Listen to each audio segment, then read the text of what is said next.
Rebel hunt নামে যে অপারেশনটা প্রথমে হয়েছিল তার দ্বিতীয় ফেজ গতকালকে থেকে আবার শুরু হয়েছে। নির্বাচন নিয়ে কোনো আশঙ্কা নাই, নির্বাচন সময় মতো হবে এবং নির্বাচনের পথে এই ধরনের যে বাধাগুলো তৈরি করার চেষ্টা হচ্ছে এগুলো সম্বন্ধে নির্বাচন কমিশন অবহিত, সরকার অবহিত।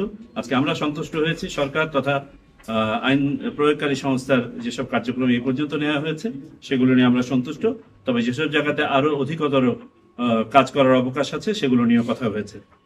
এর মধ্যে উল্লেখযোগ্য হচ্ছে যে আমরা কিছু এক্সপেকটেশনের কথা বলেছি যে ডেটারেন্স ক্রিয়েট করার জন্য অধিক সংখ্যায় চেক পয়েন্ট বসিয়ে সন্ত্রাসীদের কার্যক্রম লিমিট করা, তাদের চলাচল লিমিট করা, যেসব সন্ত্রাসীরা এখন বাইরে ঘুরে বেড়াচ্ছে তাদেরকে গ্রেপ্তার করা এবং আইনের আওতায় নিয়ে আসা।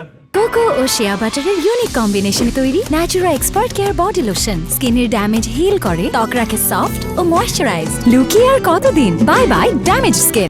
অবৈধ অস্ত্র সহ গোলাবারুদ যেগুলো আছে বাইরে, হারিয়ে যাওয়া অস্ত্র গোলাবারুদ যেগুলো আছে, যেটা আগেও বলেছে আজকে আবার পুনরাবৃত্তি করা হয়েছে, সেগুলোর ব্যাপারে অভিযান চালানো। আমাদেরকে আশ্বস্ত করা হয়েছে গতকালকে থেকে রেবেল হান্ট নামে যে অপারেশনটা প্রথমে হয়েছিল তার দ্বিতীয় ফেজ গতকালকে থেকে আবার শুরু হয়েছে। এটা সমন্বিতভাবে চলবে।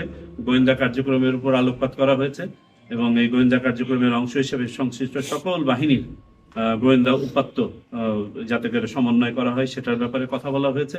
বিশেষ করে আমাদের দেশের বর্ডার অঞ্চল সহ দক্ষিণ পূর্বাঞ্চল নিয়ে আলোকপাত করা হয়েছে। রোহিঙ্গা অধ্যুষিত এলাকা এবং সেই বর্ডার এলাকায় যে সাম্প্রতিক সময়ে কিছু প্রবণতা লক্ষ্য করা গিয়েছে, যেটার সাথে বৃহত্তর কোনো ঘটনার সংশ্লিষ্টতা আছে কিনা সেটাও খতিয়ে দেখতে বলা হয়েছে। তবে এটা নিয়ে আমরা অবগত আছি, অবহিত আছি, সতর্ক আছি।